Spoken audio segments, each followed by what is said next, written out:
ஸ்ரீமதி ராமானுஜாய நமः. வசுதேவசுதம் தேவம் கம்சச்சாணூரமர்தனம் தேவகீ பரமானந்தம் கிருஷ்ணம் வந்தே ஜகத்குரும். பார்த்தாய பிரதிபோதிதாம் பகவதா நாராயணேன ஸ்வயம் வியாசேன க்ரதிதாம் புராணமுனினா மத்யே மகாபாரதம் அத்வைதாமிருதவர்ஷிணீம் பகவதீம் அஷ்டாதசாத்யாயினீம் அம்ப த்வாமனுசந்ததாமி பகவத்கீதே பவத்வேஷிணீம்.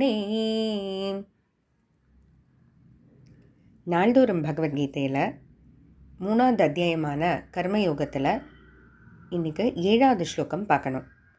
இதுக்கு முன்னாடி ஸ்லோகங்களில் பகவான் கர்மயோகத்தினுடைய முக்கியத்துவமும், கர்மயோகம் கண்டிப்பாக ஏன் செய்யணும், அது செஞ்சால் தான் ஞான யோகத்துக்கு போக முடியும்னு, கர்மயோகம் இல்லாமல் ஞான யோகத்துக்கு நேரடியாக முயற்சி செஞ்சால் என்ன நடக்கும்ன்றது வரைக்கும் சொல்லிட்டு வந்தார். இப்போது அடுத்து 7வது ஸ்லோகத்தில் கர்மயோகி எப்பேற்பட்டவர் அப்படின்னு சொல்கிறாரு. யஸ்த்விந்திரியாணி மனசா நியம்யாரபதேர்ஜுன கர்மேந்திரியைः கர்மயோகம் அசக்தः ச விசிஷ்யதே. ச விசிஷ்யதே, இப்படிப்பட்டவர் தான் மிக உயர்ந்தவர் அப்படின்னு.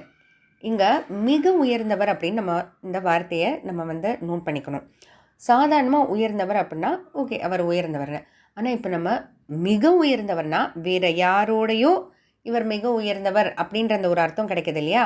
இப்போ யாரோட மிக உயர்ந்தவர் அப்படின்னா ஞான யோகியை காட்டிலும், ஞான யோகியை விட இவர் மிக உயர்ந்தவர். யார்? கர்மயோகி பற்றி தான் பகவான் சொல்கிறாரு. அதாவது பொதுவாகவே நமக்கு நம்ம கண்ணை மூடிட்டு தியானம் செய்யணும், அதுதான் உயர்ந்தது, ரொம்ப கஷ்டம், இது கர்மத்தை செய்கிறதுன்றது என்ன, நம்ம தினம் நம்ம செய்கிறதா அப்படின்னு நம்ம லேசாக நினச்சிடக்கூடாது. ஏன்னா நம்ம செயல்களை செய்கிறதுன்றது மட்டும் பகவான் சொல்லலை, அதை எப்படி செய்யணும்னு சொல்லியிருக்கார் இல்லையா? கர்மயோகமாக செய்யணும், பற்றில்லாமல் செய்யணும், பகவானுக்காக செய்யணும் அப்படின்ற அந்த ஒரு எண்ணத்தோடு செய்யணும் அப்படின்னு சொல்லியிருக்கார் இல்லையா பகவான். அதனால் கர்மயோகம் எப்பேற்பட்டதுன்னு சொல்ல வராரு. ஒரு கர்மயோகியை சாதாரணமாக நினச்சிடாத அர்ஜுனா. நீ என்னவோ என்ன நினச்சிட்ருக்க, கர்மயோகம் பண்ணுறது சுலபம், அது ரொம்ப தாழ்ந்ததுன்னு நினச்சிட்ருக்கியா? கண்டிப்பாக இல்லை. செய்ய வேண்டிய முறையில் செஞ்சால் ஒரு கர்மயோகி ஞான யோகியை விட மிக உயர்ந்தவனாக ஆகிறார் அப்படின்ட்டு பகவான் சொல்ல வராரு. எப்படி?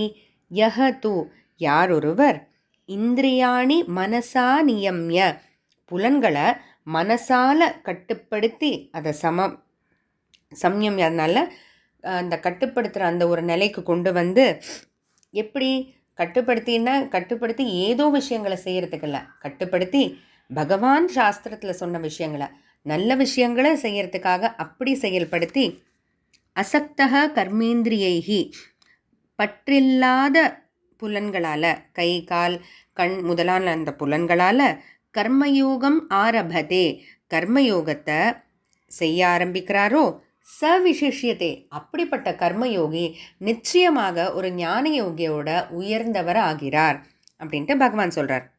ஏன்னா ஒரு ஞான யோகம் செய்யணும் அப்படின்னா நம்ம புலன்களையும் மனசையும் எல்லாத்தையும் உள்ளடக்கி இழுத்து உட்காரணும், அதை ஒருநிலைப்படுத்தி உட்காரணுன்றது லேசான விஷயம் கிடையாது.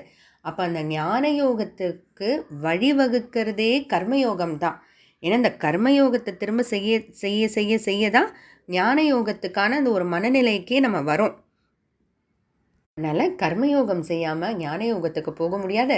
அப்படி போக முயற்சி செஞ்சால் 6வது ஸ்லோகத்தில் சொல்கிற மாதிரி மித்யாச்சாரக ச உச்சியதே, பொய்யொழுக்கம் படைத்தவன்னு சொல்லுவாங்க அப்படின்ட்டு பகவான் சொல்கிறாரு. அதாவது கர்மயோகத்தை பகவான் சொன்னபடி பற்றில்லாமல் நான் தான் செய்கிறேன்ற அந்த அகங்காரம் இல்லாமல் பகவான் சாஸ்திரத்தில் சொன்னப்பட்ட விஷயங்களுக்காக புலன்களையும் மனசையும் கட்டுப்படுத்தி கர்மயோகத்தை செஞ்சுட்டு வந்தால் அப்படிப்பட்ட ஒரு கர்மயோகி கண்டிப்பாக ஒரு ஞான யோகியோட சிறந்தவராகிறான் அப்படின்ட்டு. ஏன்னா நம்மளே புராணங்கள்லாம் இத்திஹாசங்கள்லாம் பார்த்திங்கன்னா ஜனகர் அப்படின்னு சொல்லக்கூடிய மகாராஜா கர்மயோகத்தினாலேயே முக்தி அடைஞ்சார் அப்படின்னு பார்க்குறோம். அப்போது அந்த அளவுக்கு கர்மயோகத்துக்கு சக்தி இருக்குது. கர்மயோகம் ஏதோ தாழ்ந்தது, என்ன நம்ம தினம் செய்யக்கூடிய செயல்கள்னு அதை சாதாரணமாக நினச்சிடக்கூடாது. கர்ம யோகமாக செய்யும்போது ஒரு கர்மயோகி மிக உயர்ந்தவராகிறார். அதைத்தான் பகவான் சொல்ல வரார். தொடர்ந்து பார்ப்போம். ஜெய் ஸ்ரீ கிருஷ்ணா.